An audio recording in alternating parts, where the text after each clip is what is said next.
కాకులు వస్తే చుట్టాలు వస్తాడా? అవును బంగారం. మరి వాళ్ళు పోవాలంటే మీ మమ్మీ అరవాలి. చాలండి. మొన్న ఫంక్షన్కి వెళ్ళిన దగ్గర నుంచి కడుపులో బాగా మంటగా ఉందండి.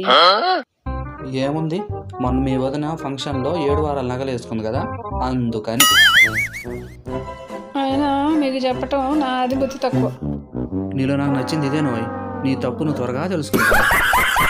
A few moments later. ఏంటో తెగ చదివేస్తుంది, బోర్ కొడుతుంది. న్యూస్ చూద్దాం. భర్త మాట వినటం లేదని కాఫీలో విషం పెట్టి చంపిన భార్య. అమ్మోయ్, ఈ భార్యలందరూ వైలెంట్ తయారైపోతున్నారు. అబ్బా, ఈ న్యూస్ విన్నాక తలనొప్పి వచ్చేసింది, తల పగిలిపోతుంది. ఏమండి తలనొప్పి అంటున్నారు, మీకు కూడా కాఫీ పెట్టమంటారా? ఈ న్యూస్ విన్నా కూడా ఎవరైనా కాఫీ తాగుతారా? ఆయన ఏంటండి ఎలా మాట్లాడతారు?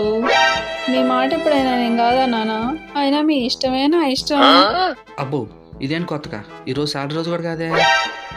ఏం లేదండి, మా తమ్ముడు కొత్త బైక్ కొనుక్కుందాం అనుకుంటున్నాడు.